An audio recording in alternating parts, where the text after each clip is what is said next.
धंधे में पैसे की रोलिंग के जुगाड़ का ये टोटली आखिरी वीडियो है। और जैसे आपको पता है कि आखिरी वीडियो में हम क्या एक्सपेक्ट करेंगे, हम एक समरी एक्सपेक्ट करेंगे।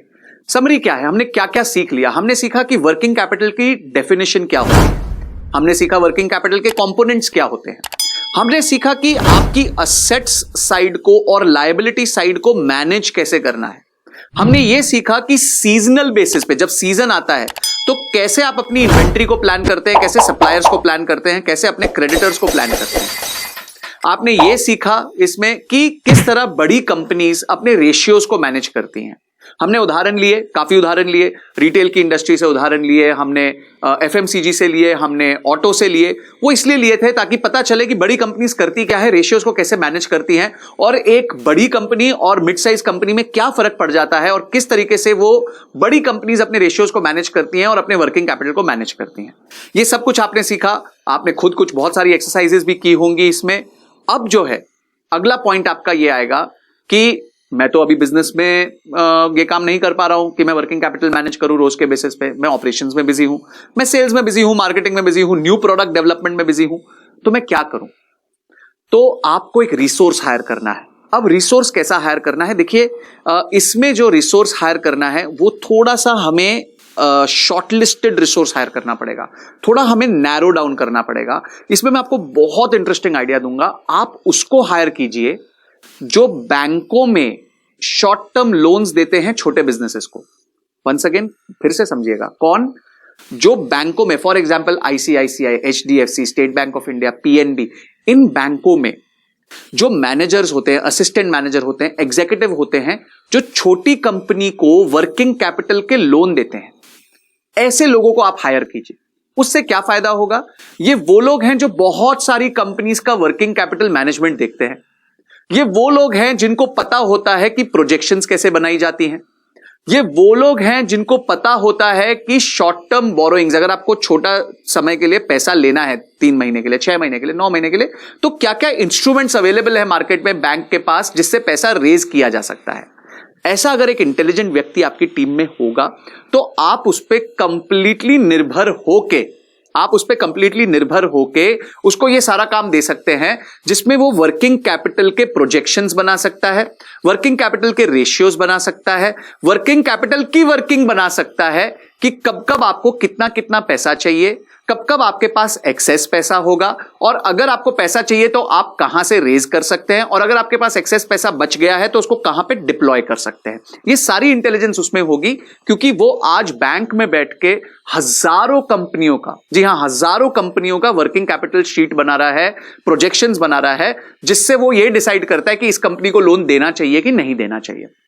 तो इसलिए मैंने आपके साथ समय लगाया इस पे, इसको डिस्क्राइब करने में, ये व्यक्ति कौन होगा। अब अगर इस व्यक्ति की पेमेंट करने में आपको दिक्कत आ रही है, क्योंकि इनकी सैलरी हो सकती है 50-1,000 रुपए के आसपास महीने की हो, थोड़ा सीनियर होगा तो 75 से 80 हजार रुपए भी हो सकती है। अगर आपको इस व्यक्ति की पेमेंट करने में थोड़ी तकलीफ आ रही है तो ऐसे व्यक्ति को कहीं से ढूंढ के उससे मून लाइटिंग कराइए।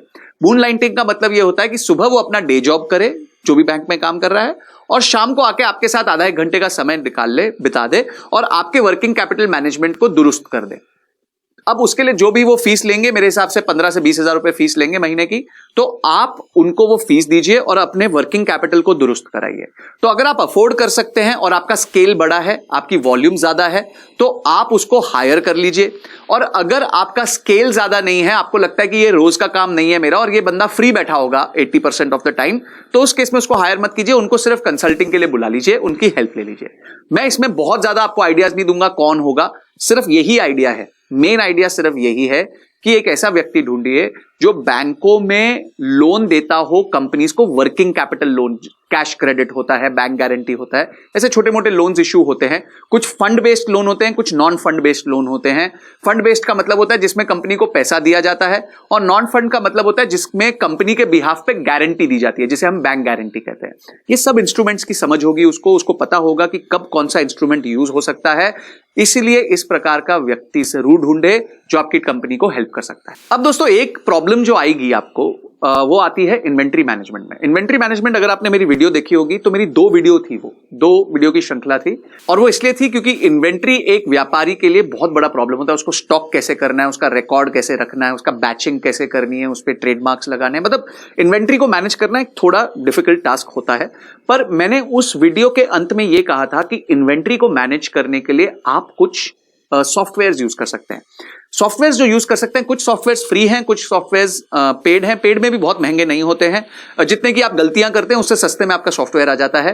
तो और उनको सीखना बहुत आसान है, उनकी खुद की डेमो वीडियोस होती हैं, उनके यूट्यूब पे वीडियोस होती है, बहुत सारे लोग उस सॉफ्टवेयर पे काम कर रहे होते हैं, बड़ी कम्युनिटी होती है उनकी, तो आप सीख भी सकते हैं, कोई प्रॉब्लम नहीं है। तो इसमें कौन कौन से सॉफ्टवेयर यूज कर सकते हैं? एक सबसे फेमस सॉफ्टवेयर है जोहो। जोहो की आप इन्वेंट्री का सॉफ्टवेयर यूज कर सकते हैं। एक सॉफ्टवेयर है स्टॉकपाइल, तीसरा सॉफ्टवेयर है इन्वेंट्री प्लस, और चौथा है हमारा स्टैंडर्ड जो बहुत लोग यूज करते हैं, वो है टैली।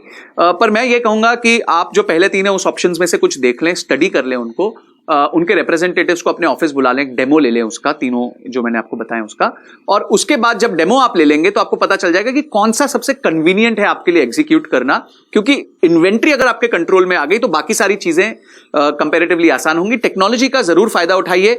टेक्नोलॉजी से यह भी मैप कीजिए कि आपको सप्लायर को कब पैसे देने हैं। टेक्नोलॉजी से यह भी मैप हो जाएगा कि आपको कस्टमर से पैसा कब आने वाला है। जब ये सारी चीजें टेक्नोलॉजी से मैप होगा तो टेक्नोलॉजी अपने आप आपको डेटा देने लगेगी कि किस प्रकार से आपका बिजनेस चल रहा है। डैशबोर्ड जरूर क्रिएट कीजिए। जितने मैंने रेशियोज बताए थे, आपको याद होगा, inventory turnover ratio, days in inventory, creditors turnover ratio, creditors days, debtors turnover ratio, debtors days, ये सारे रेशियोज मैंने आपको सिखाए थे हमारी वीडियोस में। उन रेशियोज का ध्यान रखिए, उसका डैशबोर्ड बनाइए और उसमें अलार्म पॉइंट्स डिफाइन कर दीजिए, रेड पॉइंट्स, कि कौन से पॉइंट पे जाते रेड हो जाएगा। जैसे ही वो रेड होगा तो आपको पता है उस पर आपको इमीडिएट एक्शन लेना है, उस पर प्रॉब्लम आ चुकी है, आप फटाफट उस पर एक्शन ले सकते हैं। और जैसे आपके पास डैशबोर्ड होगा, डिसीजन लेना बहुत आसान होगा। बिना डैशबोर्ड के डिसीजन नहीं लिया जाता।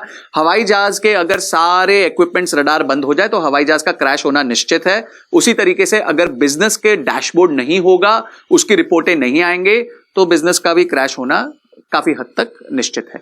तो इन सब चीजों को कंट्रोल कीजिए टेक्नोलॉजी के माध्यम से। अब हमने आपको बता दिया कि कैसे रिसोर्सेज चाहिए, टेक्नोलॉजी कौन कौन से सॉफ्टवेयर आप यूज कर सकते हैं, कैसे कंट्रोल करें अपने, कैसे डैशबोर्ड्स क्रिएट किए, और डैशबोर्ड्स के साथ अपनी परफॉर्मेंस को इवैल्यूएट करें।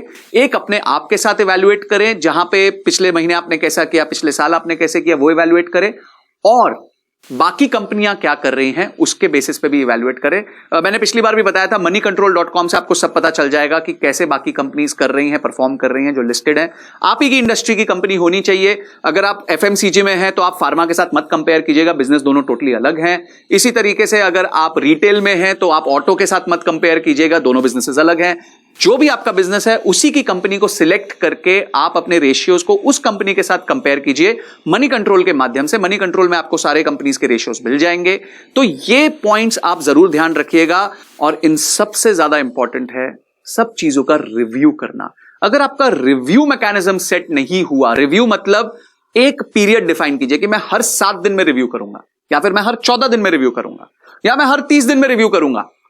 आप कोई ना कोई पीरियड सेट कर लीजिए, पर उसके बाद चाहे आंधी आए, चाहे तूफान आए, चाहे बिजली कड़के, चाहे फ्लड आ जाए, चाहे कुछ भी हो जाए, आपका उस दिन रिव्यू जरूर होना चाहिए।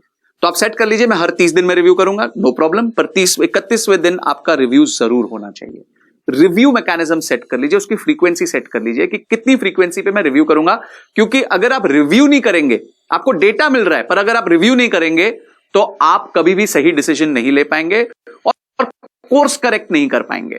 कुछ बिजनेस में छोटे मोटे इश्यूज हो जाते हैं तो आप अपने आप को करेक्ट कर सकते हैं अगर आप रिव्यू कर रहे हैं तो ये सारे स्टेप्स आपको फॉलो करने हैं। सब आपको हमने बताया है कि किस तरह से मैन पावर हायर करनी है, कैसे डैशबोर्ड्स बनाने हैं, कौन सी टेक्नोलॉजी यूज करनी है, और रिव्यू करते रहना है। आपने इस कोर्स को पूरी तरह अटेंड किया, थैंक यू कि आपने सारे नोट्स बनाए। टीम के साथ बैठने के लिए थैंक यू, उन सबके नॉलेज और इंफॉर्मेशन को बढ़ाने के लिए थैंक यू, और ये सारी इंफॉर्मेशन को इंप्लीमेंट करके अपना बिजनेस बढ़ाने के लिए भी बहुत बहुत